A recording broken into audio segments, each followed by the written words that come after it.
Hello and welcome back. You're watching ET now. SGX Nifty is suggesting a flatter start, but then of late it has been seen that don't go by what SGX Nifty suggests. You get an initial tick and then market has to do what it has to do. And of late it has been more of a correction which is setting in after a gap of openings. So SGX Nifty on your screen 30 points up. If you look at global cues, they are not so bad but not good either. Good news is that in recent corrections we haven't seen, or in recent bout of volatility, we haven't seen fresh formation of short positions by FIs in index or stock futures, and there are some stocks which are going forming long positions and some stocks where there are short, at least in yesterday's trading session. So it becomes more important to understand that which are the stocks which would move in either direction and you can benefit out of it. And for that we have Kunal Batra, Manas Jaiswal and Manav Chopra joining us today to guide you how to trade in this market. Very good morning to you, gentlemen. And Kunal, very quickly, first, yesterday's market, though on closing basis there was not much of change, but IVs have gone up, which means that people are still uncertain. What's your call on Nifty, because you are anticipating some sort of bounce back? How long it can last? Good morning, Siddharth. I believe that this process of bounce back or a rally, a short-term rally, has probably begun since last couple of days. Bank Nifty has already made a decent sort of bottom couple of days back, and that on a short-term basis. Now the reason for me expecting this bounce is the fact that a lot of the stocks on the large cap front and the Nifty and Bank Nifty both on the hourly charts, they've entered into extreme oversold territory. So there could be some relief rally which could be in the process, and that relief rally could probably happen say till around 11,250 or 245 odd on the Nifty spot level. So it's a very minor kind of a bounce which I'm expecting. In terms of individual stocks, there are two stocks which I'm recommending. One of them is a buy on Ramco Cement. Now, interestingly, even though the stock is going through a process of a drift on the downside, the indicators have given a breakout yesterday on the positive side. So I believe that there could be some sort of a reversal happening for Ramco Cement. So that's a buy from my side. Targets of 685, stop loss 635. And the second is a sell on Pidilite Industries. We discussed this stock yesterday as well. It's a minor downtrend process which the stock is going through. I believe the stock could probably try and retest the 200-day moving average. So a short-term oriented sell call on Pidilite Industries. Targets of 1040, stop loss at 1100. Well, Kunal, continue to mix his trades by giving one long and one short. Manas, if Kunal is mixing his trade in mid caps, you are mixing your trade in large cap names, but then derivatives data is supporting what your recommendations are, because SBI has seen formation of short positions, Hindalco and Vedanta has seen formation of long positions, but on charts, what has changed? Good morning, everyone. Siddharth, we saw some recovery in most of the PSU counters on Tuesday, but yesterday they could not sustain on high levels. We witnessed a lot of selling pressure in PSU banking stocks, and I think Nifty PSU banking index was down 2%. So I think this underperformance will continue in State Bank of India, especially because stock has already broken its 200-day moving average. It is trading below the support of 275. The possibility is high that it can again test its recent low of 253. So I think as a trader you can create short position here, and I think one can keep the stop loss above 270. Second is Hindalco, because yesterday we saw a lot of buying interest in many metal counters. Vedanta has given a fresh breakout. Hindalco has been making higher tops and higher bottoms from the level of around 195, and yesterday it gave a fresh breakout above 245. So I believe that this outperformance will continue in metal space. So take a long position in Hindalco with the stop loss of 240. Target would be around 262, and this is a positional trade for next 2 to 3 trading sessions. Trades and in large cap names, Manav Chopra of Indiabulls Ventures is also with us. Manav, welcome to ET now.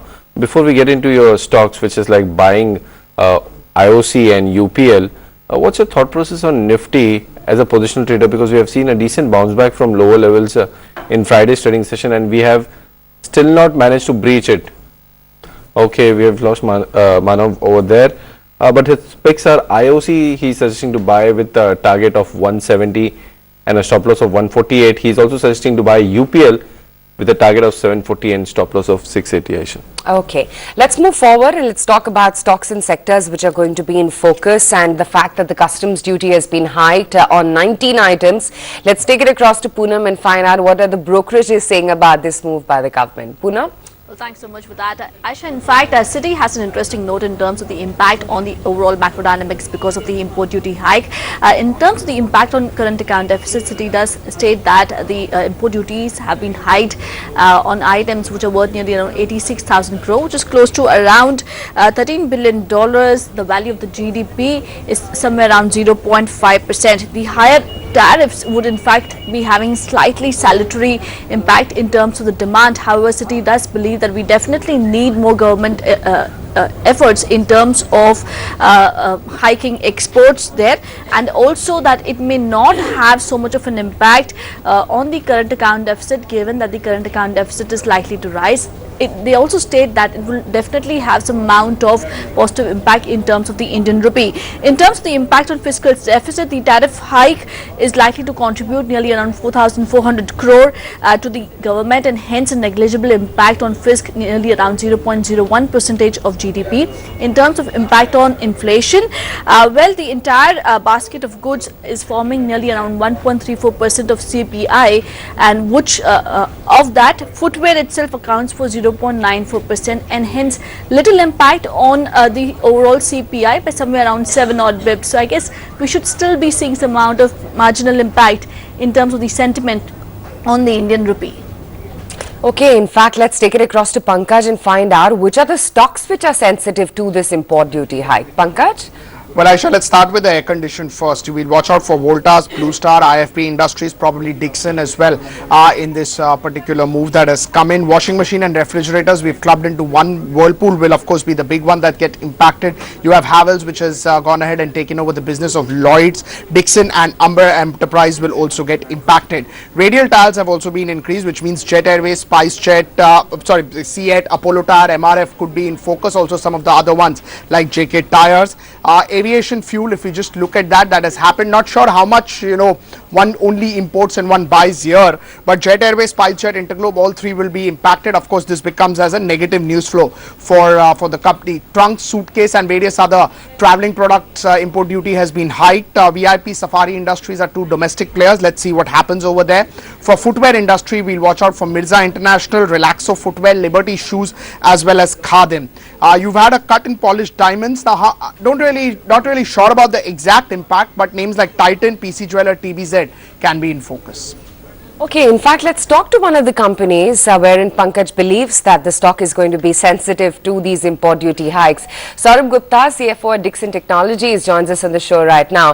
Saurabh, hi, morning. Is this coming as a big relief or good news to you? The fact that the government has now slapped an import duty and has hiked it on import of air conditioners. Would that be a meaningful move for you? Yeah, very good morning. No, definitely at an overall level, I think so. The decision to impose duty will definitely give a boost to the Indian manufacturing, and also encourage players who are already manufacturing to remain very competitive. It will give a boost to the governments of India Make in India initiative, and big booster, confidence booster for companies like us and our supplier partners. So as far as Dixon specifically is concerned, I think so. We are not into the business of air conditioning. One of our other partners, which is Ember, is in the business of air conditioning, so they'll definitely get benefit out of it. But one of our other products, which is washing machines, where Dixon operates, presently the import proportion is just less than 6 to 7% in terms of volumes, and that is also mainly in respect of the fully automatic washing machines. Dixon presently is into the category of semi-automatic washing machines, where the import is almost negligible. So at an overall level, I think so. It has an impact on Indian manufacturing, but specifically for Dixon and washing machine is concerned, it will not have a significant impact. As far as other categories in which Dixon operates, which is LED TVs, lighting, mobile phones, and CCTVs and DVRs, the duty was already increased from 15 to 20% last financial year in the budgets, as well as last year, December 2017. So in our business, the duties have already been increased. Okay, Saurabh, just hold on to the line, because I also want to go across to Mr. Bhaskar Bhatt from Titan and try and understand what the import duty hike on semi and unpolished diamonds also would mean for them. Mr. Bhatt, hi, morning. What's the kind of impact that you will have on your business because of this import duty uptick coming in? We don't, a large part is the gold. Import duty on gold not being touched is, I think it's a wise move by government. They have to garner more taxes. The CAD's position is weak. So, as of now, not having studied it fully, the marginal increase in the import duty is not going to affect so much the industry. Saurabh, your take, while you've given us your broad view on the hike, drill it down in specific on how this would be materially beneficial for the domestic industry. I think so. It will have some impact, but not significant overall, because the import proportion in at least washing machine and refrigerators, I can say for sure that is very less as of now. And some of the and moreover, what happens is the consumer in this segment are more value driven rather than price sensitive, especially in larger size refrigerators. So I would say it will have an impact, but not a significant impact. But whatever it is, it will have some impact on the current account deficit and the weakening rupee. So Saurabh, you're saying that this will not really mean a meaningful bump up in volumes, right? Just because some of the domestic consumer goods would be cheaper, perhaps. Right. I think it will have a small impact, not a meaningful impact. Yeah, and I couldn't beg to differ on this one, really. I don't think it's about price sensitivity, it's about what you want. So you may delay your decision, and that's exactly what we in the studio as well were chatting about. You may delay your decision for that purchase, but I don't think something cheaper will be that lucrative, perhaps. But Mr. Bhatt, to you, will the domestic industry be protected by this? And also, you've got the festive season upon us. How does it affect demand? In terms of total value to the total business, this is not such a significant part of our business at least. A large part of the Indian jewelry sale is plain gold jewelry sales, which is almost, I think, about 85% is plain gold jewelry sales. Whereas diamond and studded is about 15 to 20%. So there is a cost increase, and that will be paid by the consumer. Yes, it is as simple as that. Right. Should consumers brace for higher prices this season then, Mr. Bhatt? I think it is marginal. I don't think it is significant. The consumers have paid much higher prices for gold and in the past, when gold prices have surged. I think festival season sale is safe, and it's going to be a good festival. Right, Mr. Bhatt as well as Saurabh, thanks very much for joining us and giving us a roundup on how the industry would embrace this move. It's definitely a plus for the domestic industry, and it's another source of revenue generation for the government given the CAD situation, the current account deficit situation right now. Take a break then. When we come back, half an hour to go for us to hit pre-open, get you some fundamental views and technical strategies.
Comment coming from Reserve Bank of India just before the bond markets open at 9 o'clock that there is enough and more liquidity in the system and there is no liquidity crunch.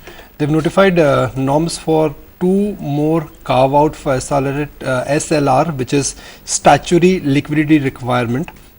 This norm essentially would increase the liquidity facility to meet the short term liquidity requirement whenever banks have. So what RBI is doing is that they of course have the option of injecting more liquidity by OMOs, but they are trying to change the entire liquidity ratio coverage that will ensure that more money is actually released in the system. So this fear that there is no liquidity in the system, and because of IL&FS there is a structural risk to the Indian bond market, I think we should simply take that away.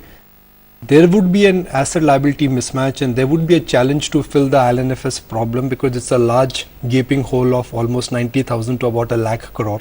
There are no easy solutions as to how it would be addressed, but for the moment what RBI and what LIC and others have ensured is that they've given an extension of liquidity bridge to IL&FS. That's what the LIC chairman told us.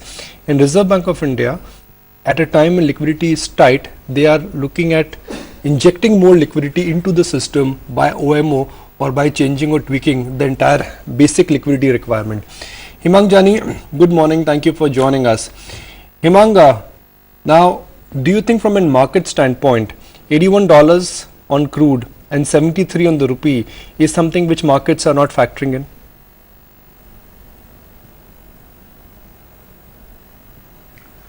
Good morning, Nikunj. I think we may debate that a large part of this entire crude price going up has been factored because we've already seen a steep correction in the market at the index level about 5 to 6%, and at the stocks level it could range anywhere from 20 to 40%. But the market is always adjusting to what could possibly happen over the next let's say few weeks or months, depending upon what are the important events lined up. So if there is a sense that the crude price can go up from 82 to 90 because of the developments around Iran, etc., then market would also start factoring that in. So I think it's a very tricky call to take that a large part of the negatives are priced in at this point of time. Right.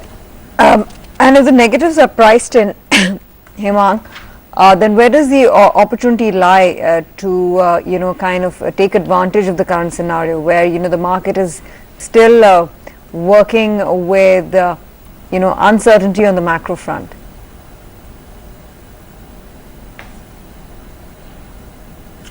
Well, the fact that the majority of the negatives have been bundled in and they are actually coming at the same point of time means that the deeper correction in the individual stocks has been quite significant, and more importantly the market expectations also have moderated in terms of growth going ahead, which is actually a good thing for investors because we never had a very deep correction over the past let's say couple of years. Barring those mid-cap corrections somewhere in the month of February and March, at least at the large cap level, we have not seen any meaningful correction. So that presents opportunities for investors, I'm sure, and particularly let's say in case of banking and financial space, which have actually contributed to almost 80% of the fall. Some of the good companies there would present an opportunity. Similar is the case with some of the consumer names. And of course, pharma companies which have seen a bit of an uptick for the past couple of months. But overall, in the overall scheme of things, pharma companies definitely stand to benefit. So I definitely think that across many sectors, this correction is providing opportunities for investors. Okay, I want to talk about some of the active stocks from yesterday. While the market did what it did ahead of expiry today and just was lying low in a very narrow band, the Nifty was flickering. The broader market, relative strength at that from the broader end of the markets, especially from the mid-cap index, and flat really for the small caps. But the one stock which really took a beating was KPIT. And we were chatting with the management and they seem to be allaying investor concerns. In fact, the chairman and group CEO at KPIT Tech, Ravi Pandit, said that there has been no change in growth guidance of the company. In fact, he's confident that the forex movement will further boost the revenues, much unlike what the market rumors were yesterday. Let's listen into his clarification. At the beginning of the year, we had given certain annual guidance on top line and bottom line. We are doing well on both the counts. If at all, I should say that the forex movement should help us more than what we had anticipated at that time. There is no change. The promoter shares pledged are probably about 1/4 of the total promoter holding. So there is really no exposure on that count at all. We are anticipating growth between 15 to 20% in the embedded, automotive software area. This is all in the area in which the industry is actually changing. So we don't see any negative news on that count at all. Okay, let's talk about the three stocks to watch out for in today's session. You heard it from the KPIT management. Hemang, within the IT pack, how do you, look at this name and, do you believe that there's still value in IT given what the currency has done?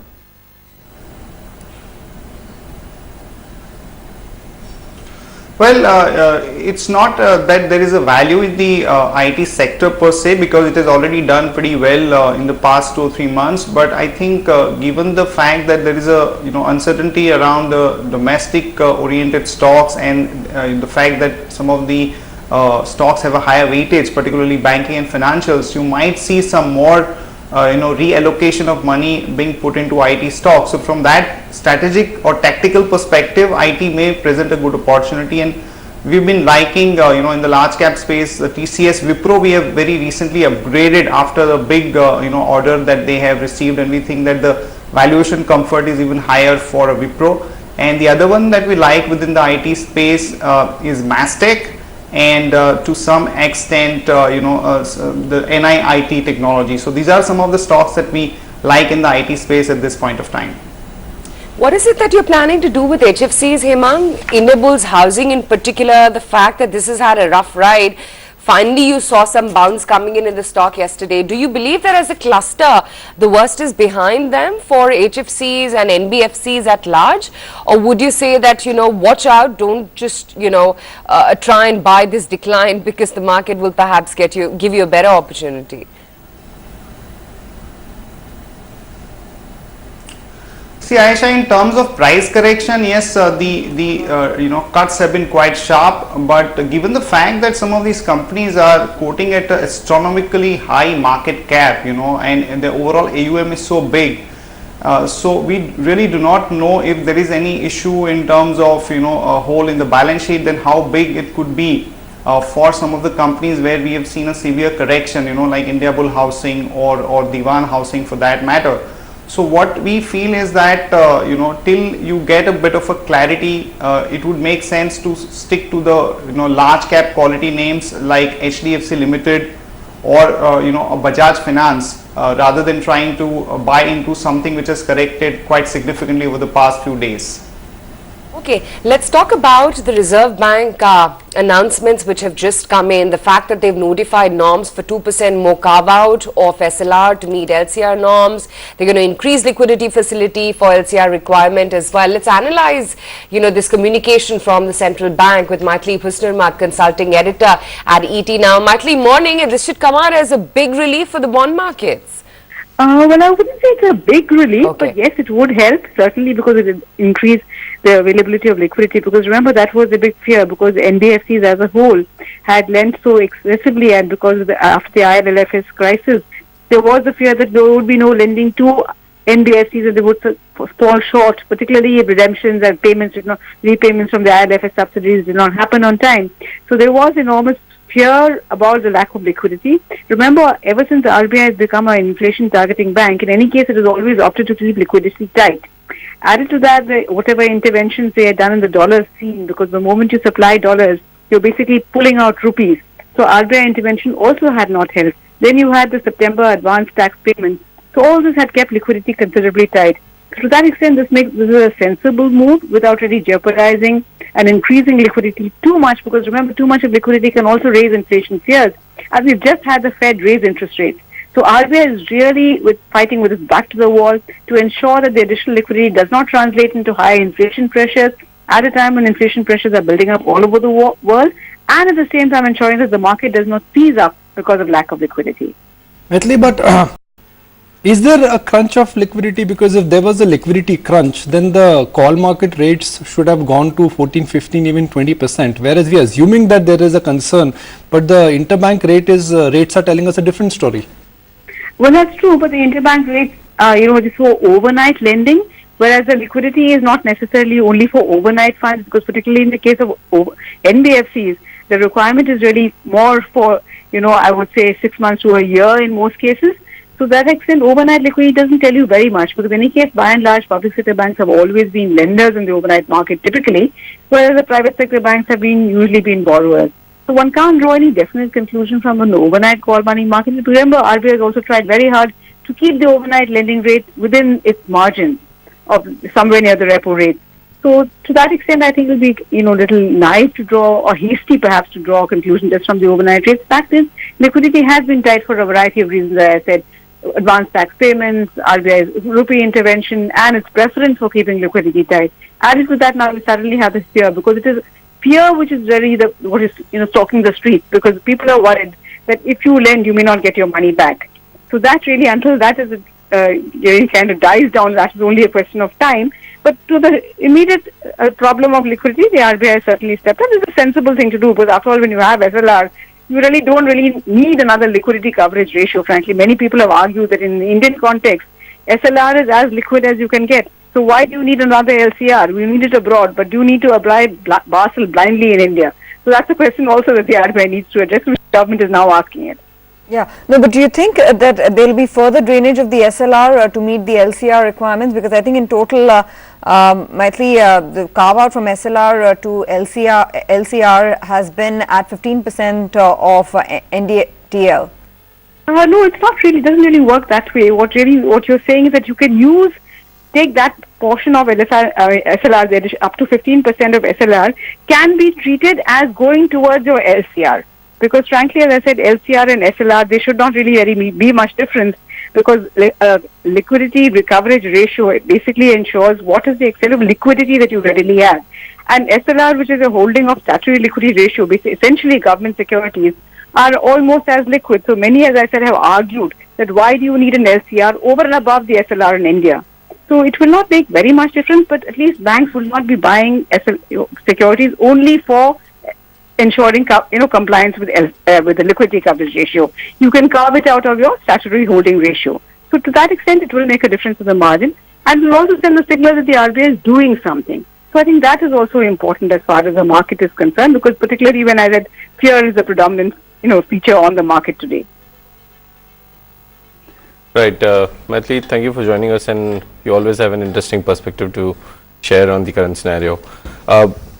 Let's take some technical ideas. Manav, we were trying to get in touch with you, and we did discuss your two stock ideas, IOC and UPL, with our viewers.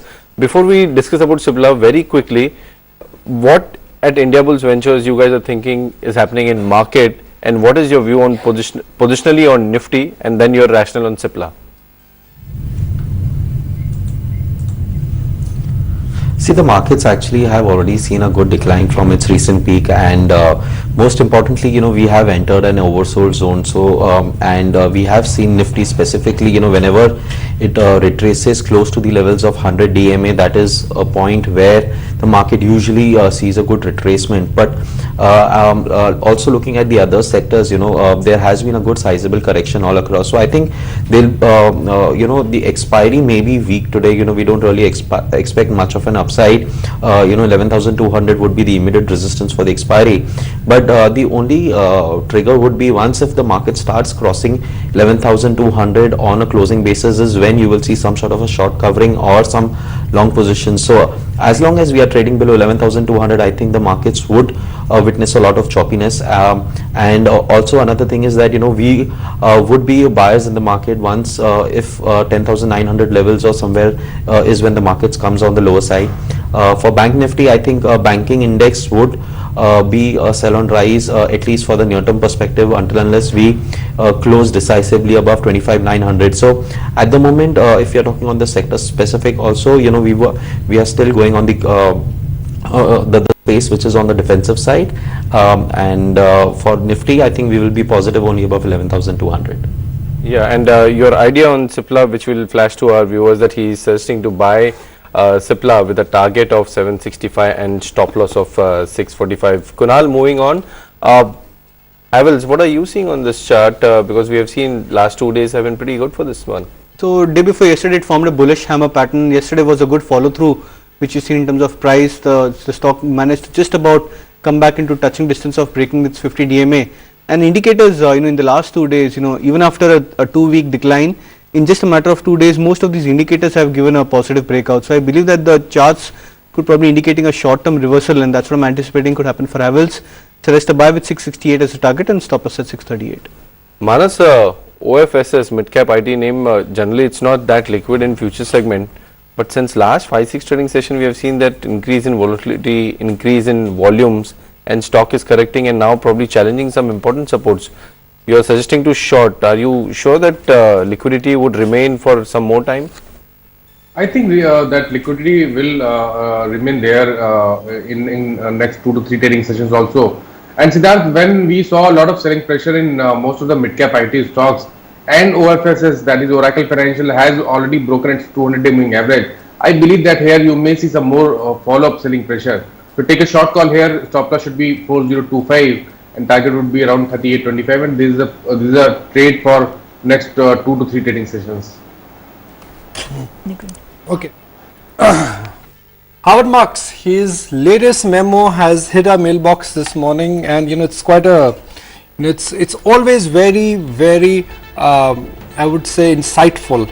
Howard Marks clearly seems to be indicating or communicating to the world that, folks, there is a lot of liquidity in the world, and the lot of liquidity in the world and high returns are ensuring that there is no skepticism, there is only optimism, there is no cynicism, and there is no fear. Now typically when you are in an environment where liquidity has been low but it is getting tighter, you have extraordinary, you will always see an extraordinary extension in prices, and if you are an investor you would argue that this may not be the best time to put money to work. Mr. Marks in the past always has argued that the best gains are made when you buy something which nobody has identified or something nobody has bought. So looking at the lay of the land, his view is that interest rates are moving higher, the environment is just, or the opinion is just too bullish. We've seen a one-sided gain in US equities, and there is a risk of concentration in some of the FANG stocks, Facebook, Apple, Amazon, Netflix, Google stroke Alphabet. And I think this is a point, Tanvir and Aisha, which we are getting from Mr. Marks, from Mr. Dalio, that this is the longest bull market in the history after the Second World War. Watch your back. And if I just go through the quotes, he's saying that very categorically. He's saying that I'm absolutely not saying people shouldn't invest today or shouldn't invest in debt. He's saying Oaktree's mantra has been and continues to be move forward but with caution. He's saying the outlook is not so bad and asset prices are not so high that one should be in cash or near cash. The penalty in terms of likely opportunity cost is just too great to justify being out of the markets. But for me, the import of all of the above is that investors should favor strategies, managers and approaches that emphasize limiting losses in declines above ensuring full participation in gains. You simply can't have it both ways. Just about everything in the investment world can be done either aggressively or defensively. He's saying, in my view, market conditions make this a time for caution. Yeah, but Aisha, Nikunj, Siddharth, Kunal, this has pretty much been his view. I think the last time we spoke to him, he had the market had misconstrued of him being very bearish, but that was not his take. His take is largely being cautious in a market because he believes that when the race begins to the bottom, it will be very quick and swift. So he perhaps is in a way setting an alarm for the markets to be, prepared that things can reach a peak point and tumble from there. I mean, that could happen either in 2019, 2020. It's really about calling the timeline now. So, Tanvir, the grain of the truth here is that markets, they follow cycles, and all bull markets, they will come to an end. All bear markets will also come to an end. The point I guess you got to ask yourself is that, and again I'm talking from an India view, from an India standpoint, is that US markets are in a long bull market. And will US investors extend the chips on the table, or they are likely to take the chips off the table? Which way is the risk ratio bent? And if US markets correct, will that concentration or will that selling in US market have an impact on emerging markets, and could that have an impact on flows already? My fear is that emerging markets have already corrected and US markets have not corrected. If US markets they start correcting, then what happens? Because the concentration of activity is simply concentrated in some of those FANG stocks. I read a data a couple of months ago which is that 85% of the ETFs currently are overweight FANG.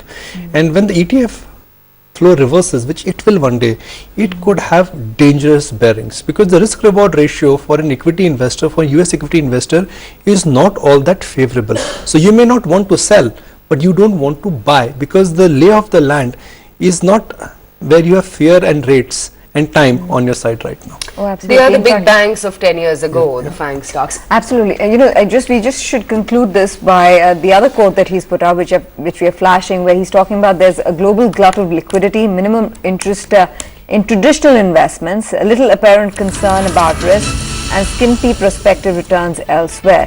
There's a race to the bottom going on, reflecting a widespread reduction in the level of prudence on the part of investors and capital providers. Very aptly put, very nicely framed.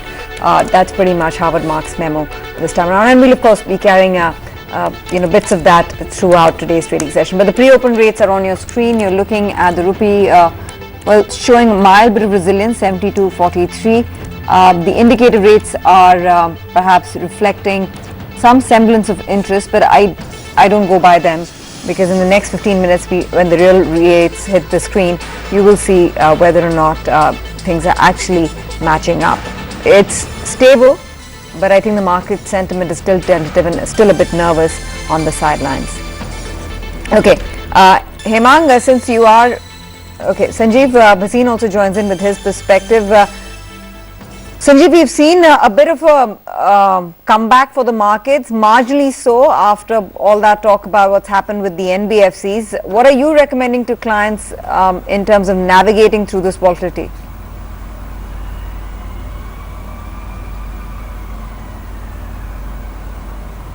Yeah, good morning. So Tanveer, if you recall about last week of August, I had given you a caution that we are coming to 10,800, 11,000. There was a lot of froth in the market, and I thought that froth needed to be corrected. Now, for what reasons, we know now that the elephant in the room was ILFS and so on. So this is the opportune time. Ignore the rhetoric, start buying stocks, because sooner rather than later, we'll see more easiness on a lot of the macros. The rupee has been defended at 73. Bond yields are now trending towards 8. You could see less than that. And I think, worst of oil may be behind us. So I think this is an opportune time. Perfect storms don't come, they always come unannounced. And we are using this decline, 10,800, 11,000 to accumulate stocks. We think second half of October should start to see much better traction as earnings surprise on the upside. Okay, we were just mulling on what Howard Marks had to say in his latest memo. And Kunal, I want you to come in here. I mean, we've been having these offline chats always about how the start of the bull market, where we are now, where could we go from here? What is it that you're assessing on long-term charts? And more importantly, if you were to assess where is it that we are in the bull cycle, assuming that you still believe we are, how long would you say that it's lasted? And would you take it from the start of 2013, or do you think it's been there, it started long back?